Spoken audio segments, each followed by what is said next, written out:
All right, Henry writes, I didn't tell Joe I got an Indian motorcycle instead of a runabout, got an FXHO, and want to get a flyboard.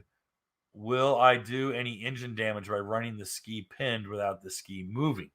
I do not know enough about the flyboard guys.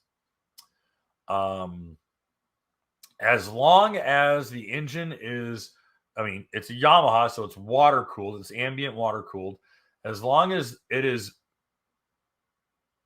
maintaining, as long as it's cool, that engine doesn't care if it's standing still or going 200 miles an hour across a lake.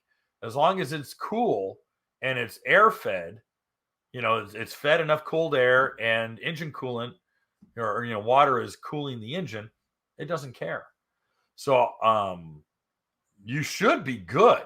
I haven't talked to enough jetboard guys or flyboard guys, but I've seen some people take some really gnarly headers off of them, and one guy went into a dock, and I don't know how he came out alive. But more power to you if you want to get a jetboard. That's a hell of a purchase.